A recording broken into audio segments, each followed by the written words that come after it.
아멘. 오늘 아침 저에게 주신 은혜 말씀은 요한복음 11장 17절부터 27절까지의 말씀입니다. 요한복음 11장 17절부터 27절까지의 말씀을 봉독해 드립니다. 하나님의 말씀입니다. 예수께서 와서 보시니 나사로가 무덤에 있은지 이미 나흘이라.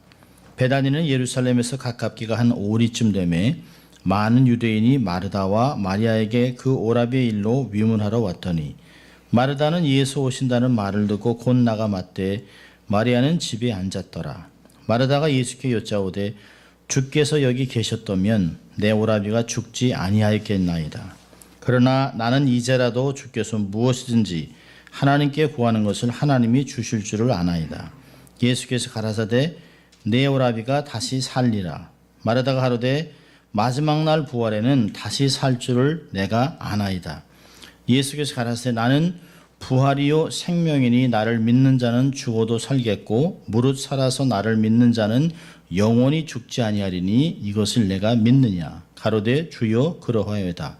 주는 그리스도시요 세상에 오시는 하나님의 아들이신 줄 내가 믿나이다. 아멘. 하나님의 말씀이었습니다. Good morning. 좋은 아침입니다. 벌써 5월이 됐네요. 자, 우리 한번 또 양손을 좀 가슴에 얹고 우리가 어떤 존재인지 한번 고백합니다. 나는 하나님의 특별한 사랑을 받은 사람입니다. 두 분 하겠습니다. 나는 하나님의 특별한 사랑을 받은 사람입니다. 나는 하나님의 특별한 사랑을 받은 사람입니다. 믿습니까, 여러분? 우리 한번 또 같이 외쳐보죠. 하나님을 기쁘시게, 사람을 행복하게. 오늘은 예수님의 자기 선언 일곱 번에 있는 것 중에 다섯 번째 말씀입니다. 나는 부활이요 생명이라. 동일한 본문을 가지고 부활절 설교를 한 적도 있었습니다. 우리가 한 달 전에 했죠. 자, 오늘은 이 말씀을 가지고 주님이 하신 말씀이 무엇인지를 본문을 통해서 보려고 합니다. 뉴욕에 살던 한 코미디언이 죽기 전에 이런 유언을 남겼습니다. 내가 죽으면 내 시체를 해부용으로 대학교 병원에 기증하겠습니다. 특별히 내 몸을 하버드 대학교 의대에 보내주시기를 바랍니다. 이것이 내 부모님의 평생 소원이었습니다. 내 부모님의 평생 소원은 내가 하버드에 입학하는 것이었습니다. 내가 하버드에 입학하는 길은 이 방법밖에 없네요. 참 마지막까지도 이게 웃음을 준 코미디언이지만 미국 부모나 한국 부모나 인류대학병은 어쩔 수 없는 것 같습니다. 지긋지긋한 하버드 대학, 죽어서라도 시신이라도 들어가고 싶은 그런 이야기를 하고 있습니다. 아마 한국 부모나 미국 부모나 인류병이 자식들의 마음을 멍들게 하는 것 같아요. 이게 참 재미있는 그 조크지만 이 평생 이 아들의 마음에는 아이고 내가 좀 어머니 아버지의 마음을 좀 시원케 해드렸어야 되는데 변변치 못한 아마 이런 것들이 있었으리라고 저는 생각합니다. 저는 어느 곳에 이제 강의를 하게 되면 뭐 어느 나라 특별한 나라를 가거나 브라질이나 아르헨티나 이런 나라를 가면 꼭 시간을 내서 가는 곳이 있습니다. 공동묘지입니다. 공동묘지. 공동묘지 가보면 천태만상입니다. 어느 곳은 막 집같이 지어놨습니다. 특별히 아르헨티나에 있는 그 공동묘지는 부자들, 정말 부자들이 막 그냥 대단한 그냥 막 지하로 해서 3층까지 이렇게 자기 가족 묘를 집어넣을 수 있는 그런 묘지까지 만들어 놨습니다. 여기 보면 뭐 유명한 사람들, 부자, 정치인 이런 사람들의 묘지가 있습니다. 또 미국의 남부로 가면 루지아나 가면 항상 물이 있기 때문에 땅이 질기 때문에 이 무덤을 땅 위에다 만듭니다. 그래서 우리 그 관을 땅에다 묻는 것이 아니라 그들은 그 겉관을 해서 땅을 위에다 올려놓습니다. 그래서 그 묘지를 가보면 관들이 다 이렇게 위에 올라와 있습니다. 그런 거 보면 다 문화들이 달라요. 자, 그런데 동일한 건 뭐냐면 결국은 부자든 가난하든 남녀노소든 빈부귀천을 막론하고 다 죽었다는 거예요. 다 다 죽는다는 것입니다. 죽고 나면 자기가 누릴 수 있는 것은 한 평도 안 되는 그 자리입니다. 근데 참 재밌는 것은 묘비명도 다양해요. 어떤 묘비명 이렇게 되어 있습니다. I expected this but not so soon. 내일이 언젠가는 올 줄 알았지만 이렇게 빨리 올 줄 몰랐다. 또 하나는요. Here lies an atheist, all dressed up and no place to go. 여기 무신론자 잠들다. 옷은 잘 차려입었지만 정작 갈 곳은 없도다. 하나 섬뜩한 거는 제가 읽었던 거는요. 뭐냐면 What are you looking at? It's your turn. 뭘 보는 거야? 이제 네 차례야. 제가 제일 섬뜩했던 그 문구 중에 하나입니다. 양화진 선교사의 묘지에 한번 가족들하고 한번 2년 전에 간 적이 있었는데요. 거기 묻힌 선교사의 모비명 중에 한 두 가지가 기억나는 것이 있는데요. 한국에 온 지 8개월 만에 죽은 26세 나이로 숨진 미국인 의료 선교사 누비 캔드릭의 모비명이 이렇게 되어 있습니다. 나에게 1000개의 생명이 있다면 그 모두를 한국에 바치겠다. 참 대단하죠. 또 고종의 밀사로 활약했던 호모 허버트 선교사도 나는 웨스트민스터 사원보다 한국 땅에 묻히기를 원한다. 참 지극히 한국 땅을 사랑했던 그런 사람들이 묻어있는 묘비명이 있습니다. 여러분은 묘비명을 무엇으로 만들겠습니까? 왔노라 살았노라 죽었노라. 그러기엔 좀 너무 인생이 그렇죠. 아마 생각 없이 살다가 나도 묘비명을 만들긴 해야 되겠다. 그냥 여기서 죽다 이럴 수는 없잖아요. 커먼한 거는 그냥 beloved father, mother, brother, sister 이렇게 나와 있습니다. 죽음은 보편성이 있습니다. 모든 사람은 다 죽습니다. 인류 역사상 누구도 죽음을 피해간 사람이 한 명도 없어요. 확실하게 죽습니다. 죽음이 제일 두려웠죠.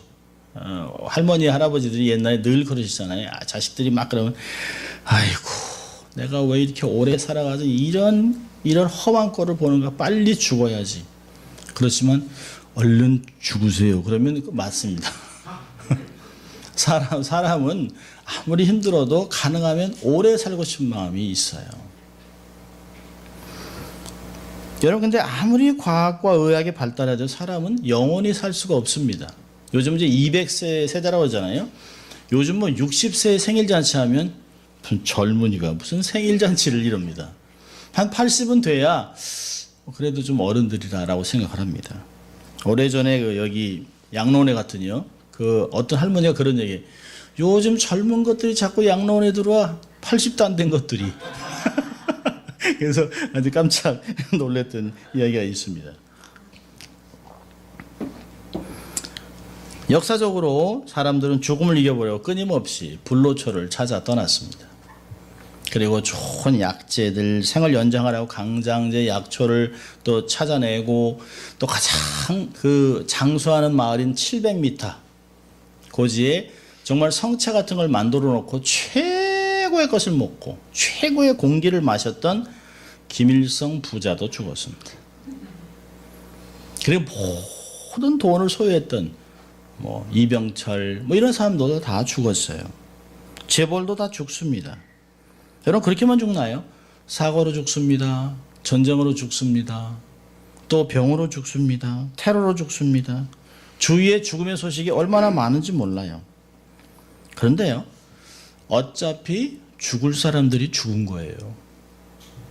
그들의 죽는 시간이 조금 앞당겨졌을 뿐이지 그 사람들은 결국은 죽는 거예요. 놀라지만 우리도 결국에는 언젠가는 죽겠다.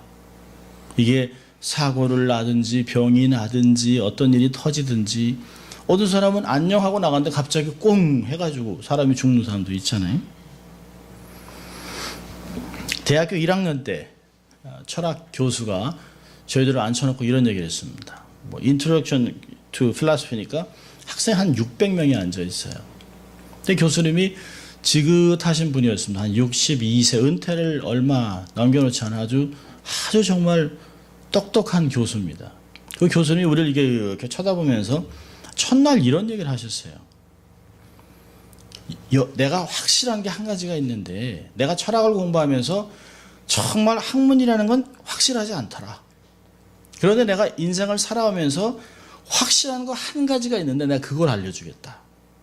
그러니까 학생들이 도저히 노 교수님이 무슨 얘기하라고 1학년들이니까 그냥 눈이 초롱초롱합니다. 참 보고 있는데 여기 앉아있는 내 자식보다 더 나의 젊은 여러분들이 나보다도 먼저 죽을 수 있다. 그리고 1년이 끝나기 전에 죽을 사람도 있고 한 학기가 끝나기 전에 죽을 사람도 있다. 그리고 우리는 다 죽을 것이다. 그렇기 때문에 인생이 너무 길다가 생각하지 말고 시간을 낭비하지 말아라. 시간을 최대한으로 선용해서 삶을 살아라 라고 얘기를 했습니다. 근데 그 얘기를 했는데요, 그냥 장내가 조용히 됐습니다. 이제 우리는 막 와 공부해서 이제 뭐 인생을 한번 이렇게 한번 펼쳐보자 그러는데 다 죽는다. 그런데요 정말 그렇습니다. UCLA에도 한 학기를 넘기지 못하고 죽는 아이들이 거의 10명이 넘습니다.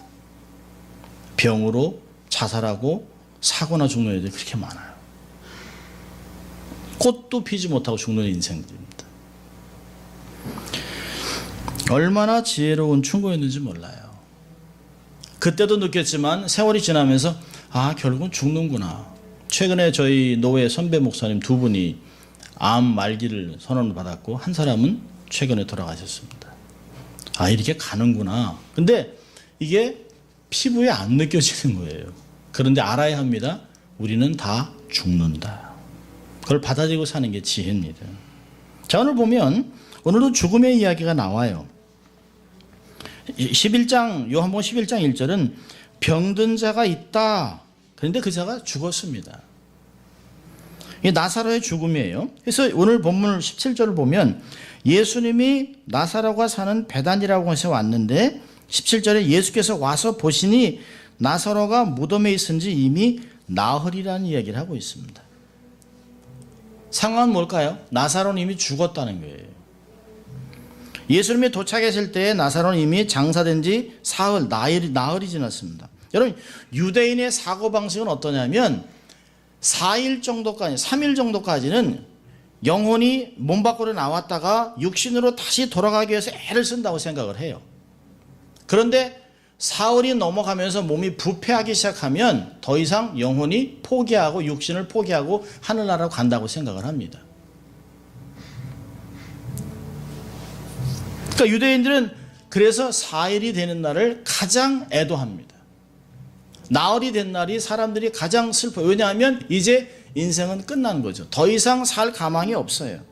그래서 그 예수님께서 나사로를 어디다 뒀느냐? 그러니까 마리아가 뭐랍니까? 주님, 묘지에 놨지만 이미 나흘이 되어 냄새가 납니다. 부패해서 썩었다는 거예요. 여러분 시체 썩는 냄새가 얼마나 대단한 줄 아세요? 말도 못해요. 그러니까 우리가 뭐 이게 괜찮아요. 이런 냄새 괜찮습니다. 이게 살아있으니까 괜찮은 거예요. 이게요. 저희 아버님이 16년 전에 돌아가셨는데 그때 묘지가 준비가 안 된 상태에서 돌아가셨어요.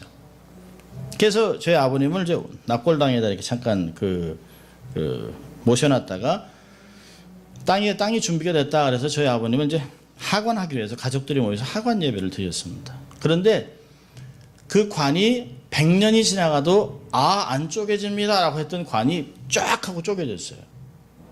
쪼개졌는데 그 안에서 아버지의 시체 썩는 냄새가 진동을 합니다. 그래서 시신이 이렇게 가는구나, 이렇게 썩는구나, 그래서 흙이 되는구나라는 걸 그때 느꼈습니다. 썩으면 일단 몸이 썩으면 다시 살아날 가망이 없습니다.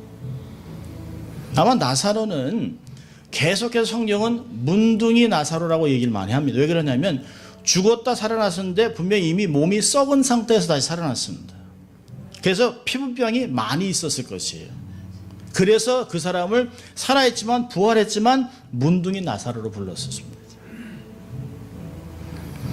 여기 나사로가 나흘 동안 있으면서 자연적인 소생 가망성은 완전히 사라졌습니다. 그런데 오늘 본문이니까 많은 사람이 위로하러 왔다고 그래요. 19절에 많은 유대인들이 마르다와 마리아에게 그 오라비의 일로 위문하러 왔더라. 나사로의 집은 예루살렘에서 한 1.6마일 정도 돼요. 그러니까 예수님이 나사로의 집에 도착했을 때는 많은 사람이 위로차 와서 머물고 있습니다. 장사 지낸 지 나흘 후까지 많은 사람이 상가에 머무르는 것은 유대인의 풍속입니다. 그러니까 많은 사람이 머물고 있으니까 마르다와 마리아가 손님들을 치르고 그리고 있는 상태에 있어요. 근데 보니까 많은 사람이 왔다라고 하는 것을 보면 나사로는 거지가 아니에요. 나사로는 아주 유명한 사람입니다. 아주 중요했던 사람 중에 하나일 것이에요. 그러니까 많은 사람이 찾아왔습니다. 아니, 나사로라고 하는 이름은 아주 흔한 이름입니다. 영희와 철수 같은 이름이에요. 그러니까 죽은 나사로를 얘기할 때도 사람들이 금방 그 사람 이렇게 알 수 있는 아주 흔한 이름입니다. 근데 여기 있는 나사로는 부활한 나사로, 나중에 죽었다가 부활한 나사로는 굉장히 그 지역에서 사람들에게 인정을 받던 사람이 맞습니다. 많은 사람이 왔어요. 하여튼 이 많은 사람들이 조문객들이 온 것을 보면 이 많은 사람이 부활한 나사로의 증인이 됐습니다. 법적인 증인이 됐어요. 그러니까 죽은 사람이 살아난 것에 대해서 법적으로 증인이 됐고 많은 사람이 공개적으로 열린 사건이 됐습니다. 자, 이 상황에서 유족 마르다와 마리아는 실망에 빠져 있죠. 그 마르다와 마리아가 오라의 병세가 심상치 않으니까 예수님께 보냈습니다. 예수님 모시고 와라. 그런데 가다가 오빠가 죽습니다. 사람을 보냈는데 보내고 나서 얼마 후에 오빠가 바로 죽습니다. 유대 지방은 사람이 죽으면 시신을 오래 두지 않습니다. 그냥 그날로 바로 장사를 지냅니다. 그리고 아주 좀 시원한, 좀 선선한 그 동굴에 넣어놔요. 그리고 3일을 기다립니다. 혹시 살아날까? 그래서 나흘이 되면 끝난 것이에요. 냄새가 나기 시작하기 때문에. 슬픔에 빠져 있습니다. 심부름꾼이 떠나자마자 죽었어요. 관습대로 마르다는 손님 치르기에 바쁘고요. 마리아는 집 바닥에 앉아 있습니다. 그러니까 20절에 그러잖아요. 마르다는 예수 오신다는 말을 듣고 곧 나가 맞대 마리아는 집에 앉았더라. 이게 풍속입니다. 그 당시에 사람이 죽으면 한 사람은 손님을 치릅니다. 계속 손님을 치르고요. 한 사람은 그 바닥에 앉아서 그 식구들이 쓰던 것들을 다 흰 천으로 덮어놓고 바닥에 앉아 있습니다. 그리고 까만 옷을 입고 재를 뿌리고 앉아 있어요. 그러니까 애도를 하고 있는 것이죠. 그러니까 죽은 나사로는 무덤에서 부패되고 있고 많은 조객들이 왔지만 별 위로가 안 돼요. 자, 이런 슬픔에 젖어 있는 나사로의 집에 예수님이 나타나셨습니다. 그 예수님이 하시는 말씀이 의미심장해요. 근데 문제는 마리아나 마르다가 못 알아듣는다는 것이에요. 자, 볼까요? 예수님께서 뭐라고 합니까? 23절에 보니까 마르다가 와가지고 예수님이 여기 계셨다면 안 죽었을 텐데 라고 하는 말을, 실망의 말을, 원망의 말도 하는 거죠. 근데 예수님이 23절에 내 오라비가 다시 살리라. 그러니까 마르다는 어떻게 들어요? 그냥 조문객이 하는 상투적인 말로 듣습니다. 우리가 조문하러 가면 그런 말 하잖아요. 좋은 데 가셨잖아요. 다시 부활해서 만날 텐데 그냥 위로 받으십시오. 그럼 그 말이 위로가 됩니까? 전혀 안 돼요. 저도 목사니까 그런 위로를 많이 하잖아요. 아유, 천국 가셨는데 하나님 품에 가셨으니까 위로 받으세요. 우리도 다 만날 거잖아요. 근데 저도 아버님 돌아가시고 어머니 돌아가셨는데 많은 사람 지나가면서 얘기하니까 그냥 악수하고 보내는 거죠. 이렇게 악수하고 이렇게. 하나도 위로가 안 돼요. 하나도. 머리로는요. 그래, 맞아요. 아버지 천국 가셨어요. 어머니도 천국 가셨어요. 우리 다시 만날 거예요. 소망이 있어요. 언젠간 만나요.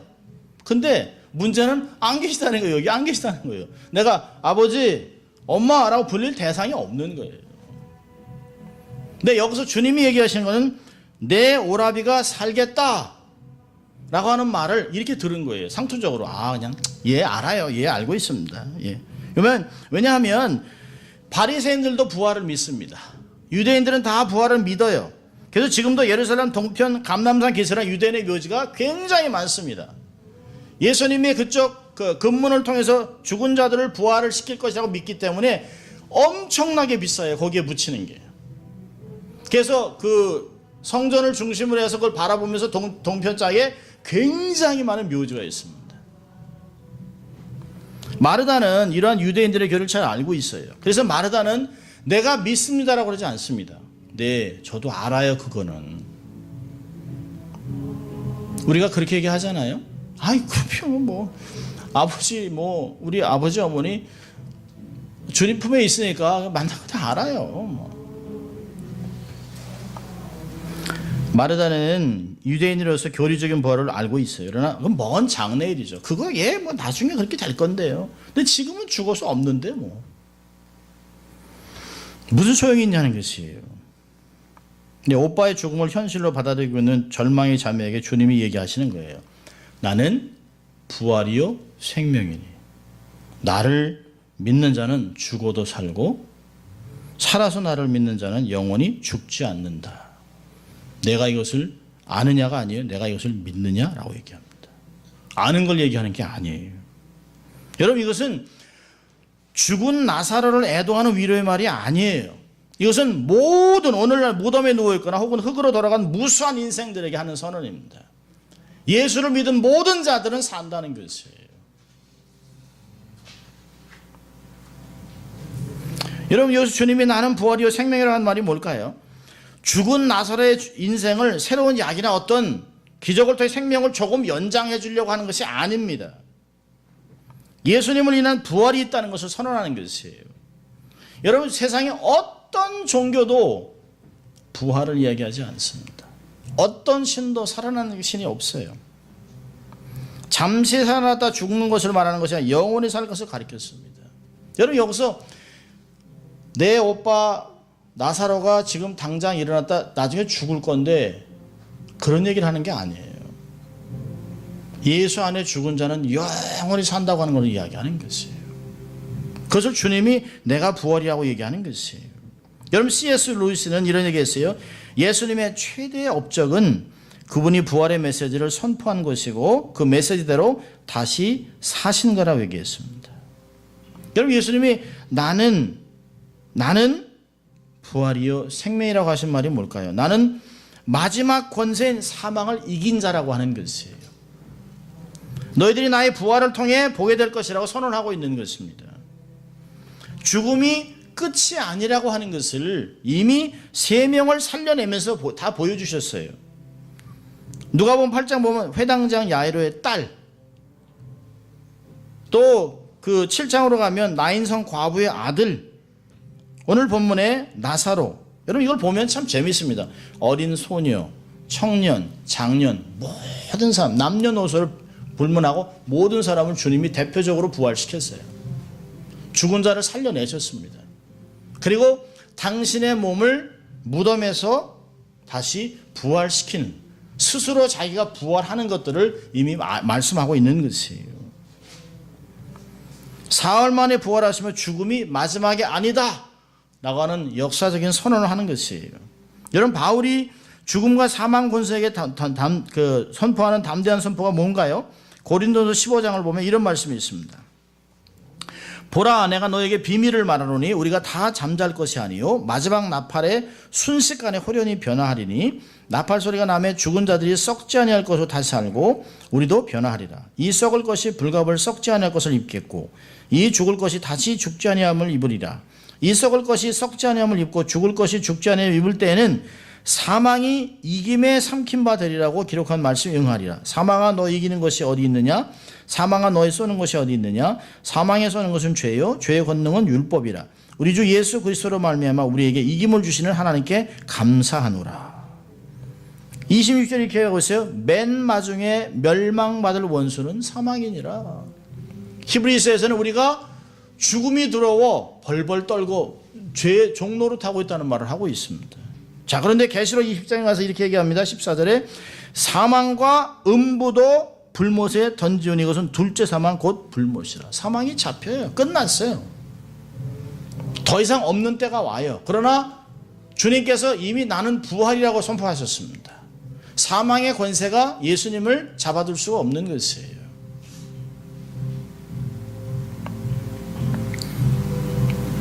그럼 주님이 얘기합니다.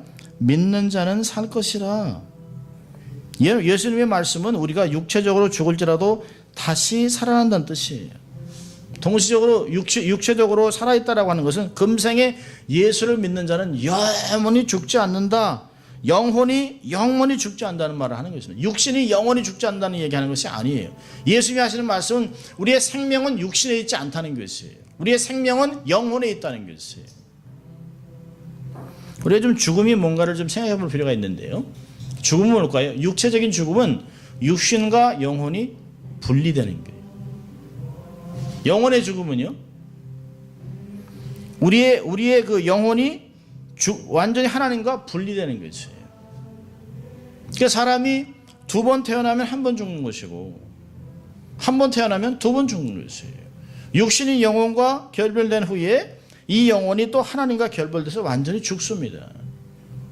그런데 우리 같이 예수님을 믿고 우리가 육신과 영혼이 떨어져 나가면, 때가 돼서 우리가 부활할 때가 되면 우리의 영혼이 육신과 다시 생명체가 돼서 하나님 앞에 서는 것이에요. 놀라운 것은 믿는 사람이나 안 믿는 사람이나 세상의 모든 사람들은 예수를 믿든 안 믿든 지옥 갈 인생이든 천국 갈 인생이든 다 부활한다는 것이에요. 그 후가 중요한 것이에요. 마지막의 결정이 중요한 것입니다. 부활 이후에 상황이 완전히 달라져요. 예수 안에 있던 사람들은 하나님과 함께 살게 되고, 예수 밖에 있었던 사람들은 영원히 나누는 것이에요. 그래서 영벌이라고 하는 것입니다. 둘째 사망으로, 영적 사망을 가는 것이에요. 이것을 바로 우리가 지옥이라고 얘기하는 것이죠. 그러니까 주님의 말씀 중에 중요한 것은 부활이 아닙니다. 영생을 이야기하는 것이에요. 영생.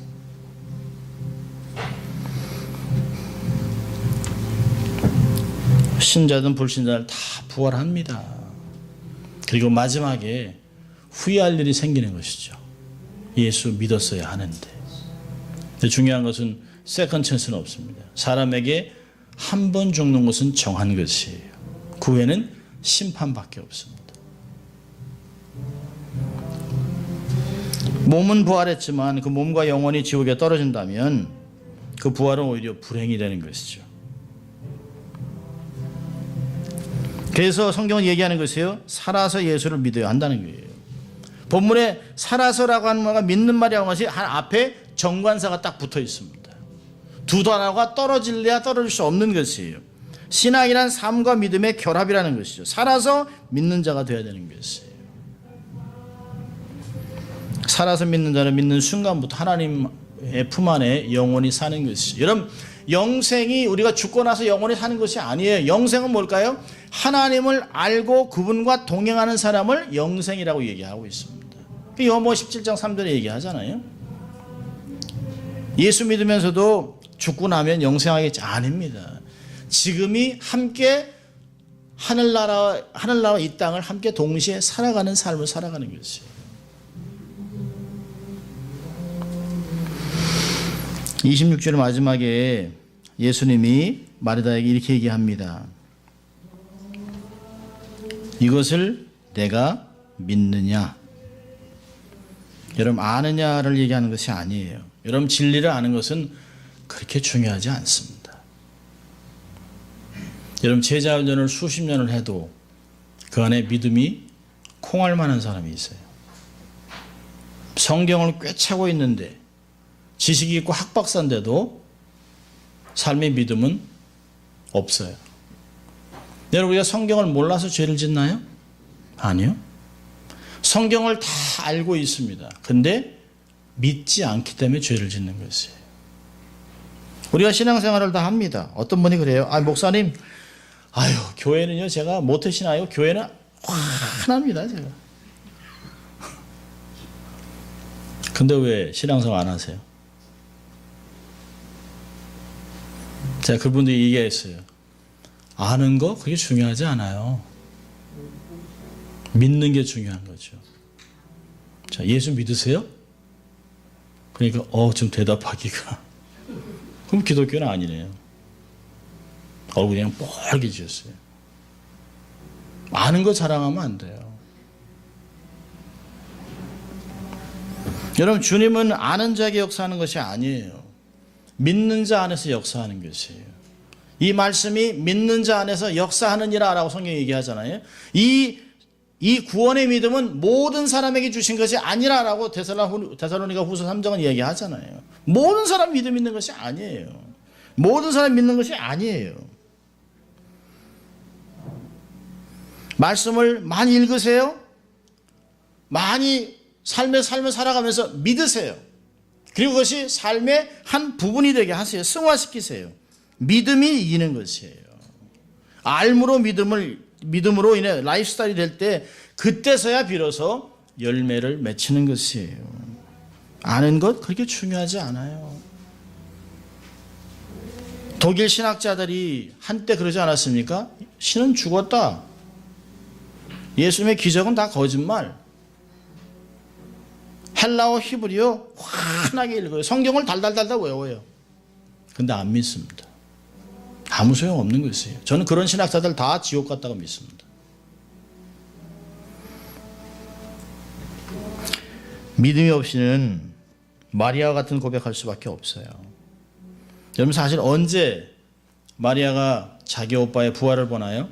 27절에 주님, 내가 믿습니다 라고 고백하는 그 순간부터 주님이 역사하기 시작합니다. 예수의 부활을 지식으로 배우고 알았다면 이제는 믿음으로 살아내십시오. 부활이요 생명이신 예수님을 우리의 삶에 모시고 살아간다면 예수님이 우리 안에서 살아계신 것이에요. 그분이 우리를 인도하는 것이에요. 여러분, 왜 신앙생활이 힘들까요? 내가 주님을 끌고 다니려고 그러니까 힘드는 것이에요. 내 안에서 날마다 부활의 역사를 일으키시고 믿음 주시고 생명의 삶으로 내가 내 삶의 주인이 된다라고 선언하는 그분께 순종하면 삶이 쉬운 거예요. 신앙생활 그렇게 어려운 것이 아닙니다. 근데 우리가 우리 마음대로 주님을 끌고 다니려니까 필요하면 불러내고 아니면 앉아 계시고 제가 부를 때까지 우리가 그렇게 얘기하지는 않지만 우리가 평생 삶을 보면 알아요. 이것저것 다 해보다 안 되면 하나님 아무것도 안 돼요. 주님 좀 도와주세요. 우리는 바울의 고백처럼 사나 죽으나 다 주의 것이라 라고 하는 고백이 있어야 합니다. 여러분, 갈라디아서 2장 20절 여러분 잘 아시는 말씀인데 이런 말씀이 있어요. 내가 그리스도와 함께 십자가에 못 박혔나니 그런즉 이제는 내가 사는 것이 아니요 오직 내 안에 그리스도께서 사신 것이라. 이제 내가 육체 가운데 사는 것은 나를 사랑하사 나를 위하여 자기 몸을 버리신 하나님의 아들을 믿는 믿음 안에서 사는 것이라. 얼마나 놀랍습니까? 부활을 이렇게 얘기해요. 고린도서 15장 20절에 바울이 부활의 첫 열매 되신 주님. 여러분, 첫 열매가 익으면 나머지 열매들이 익기 시작합니다. 주님이 첫 열매가 되셨다면 주님께 붙어있는 우리들은 다 부활의 열매로 나타나게 되는 것이에요. 그게 대단한 이야기죠. 우리도 부활하고 영생을 누리고 살아가는 과정임을 믿고 세상에서 담대하게 당당하게 살아가는 한 주간 될 수 있기를 주의 이름으로 축원합니다. 기도하겠습니다. 하나님 아버지 감사합니다. 오늘도 하나님 저희를 예배자로서 청하시고 부활이요 생명이라고 선언하신 예수님을 모시고 살아가는 그런 인생임을 다시 한번 확인하고 말씀대로 또 믿음으로 삶을 살아가는 저희들 될 수 있도록 하나님 축복하여 주시옵소서. 감사하고 예수님 이름으로 기도합니다. 아멘. 함께 다 일어나